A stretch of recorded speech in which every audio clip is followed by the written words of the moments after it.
Welcome, friend. Hello again, I'm Aceric, and this is Raider.io's Race to World First Daily Recap, where we bring you the key points and updates of the last 24 hours of the Vault of the Incarnates Race to World First. Today is the first weekly reset of this Race to World First, which means our guilds have some pretty important decisions to make. Before we get into Liquid vs Echo, let me walk you through all the other guilds and where they're at in their progression. First up, BDGG. Yesterday they pushed through another boss and downed Dathea the Ascended. Now that they're 6 out of 8, they move on to Broodkeeper Diurna, the penultimate boss. As of recording this, they're at roughly 57% after about 41 pulls. Next sack. We sack the Salute Rally. Get out. Good shit. Good job. Kill the boss. Yes! And I live. Look. Next up, Method. They spent most of the day yesterday progging on Kurog Grim Totem, and after 97 pulls, finally got the kill.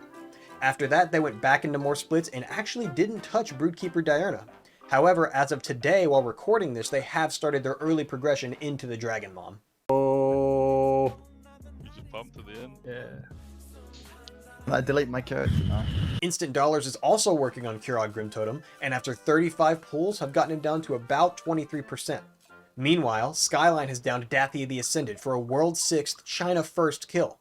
They're now also working on Kurog Grim Totem, and after 41 pulls, have gotten him down to about 24%. Next up, Fat Shark Yes, Aversion, Conspiracy, and Levels all sit at 4 out of 8 Mythic. Fat Shark Yes in particular has put 116 pulls into Dathea, with their best pull sitting at 0.1%. Xiaoji moved into 7th place globally, falling just behind of their fellow Chinese guild Skyline, after downing Dathea the Ascended after 166 pulls. Finally, on the board from China at 5 out of 8 Mythic is JTH, downing Dathea the Ascended after 141 pulls. We're seeing some strong guilds out of China this tier. Now that we're caught up with our other Race to World First guilds, let's rejoin Liquid and Echo as they progress for World First Mythic Raszageth. Now the past 24 hours have mainly been spent on perfecting Phase 1 and getting all of the Raiders alive and healthy into the first intermission. Their respective side, they're going to get knocked right here, and this is going to push them onto the platform, so we're actually going to see these ads out here. So these ads do have an absorb shield you have to break through. Once we bust that shield, they're going to spawn these little ads that have to be AoE down. And during this, the boss is going to fly around the room. And if you're in the path to the boss, you're just going to get one shot by that. Here's the ads. They just spawned. And we also have these new ads, right? We have this fire and a frost ad that we have to deal with. Blizzard have pushed a few hotfixes like reducing some health on some of the shields and also allowing players to immune Raszageth's wing knockback. But we still think some more nerfs are going to be needed before this boss is killable. We don't like to use the phrase mathematically impossible, but at the moment, Raszageth is very strong. At the time of recording this, Liquid and Echo both sit at exactly 64.8%, with 136 pulls from Liquid and 137 pulls from Echo. The reason they are both at the exact same percent is because that's when the boss goes immune during the first intermission. Now that it's Tuesday, our NA guilds have some pretty important decisions to make. Do they focus on re-clearing, or do they head back into more splits?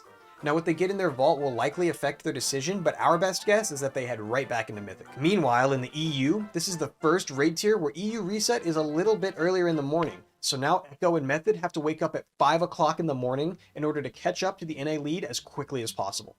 Also, interestingly, last night a huge portion of Liquid's roster race changed their characters to Blood Elves. Now we're not sure why so far and we don't want to speculate, but I think it's safe to say that they have a few tricks up their sleeve. Yes. But why is he switching at all? Well, he's swapping from Dwarf, which only removes debuffs, right? Yeah. To a Blood Elf, which I'm assuming Torrent works on the sparks on this fight. Oh, yeah, that makes a lot of sense. Yeah, it's definitely Arcane Torrent. And that's it for today's recap. With reset time finally being here, our guilds are due for some big power boosts. And with a few more mythic hotfixes to Raszageth, it's entirely possible that we see this race ending very soon. However, without those hotfixes, it's also entirely possible that this race goes on for a lot longer. Who knows?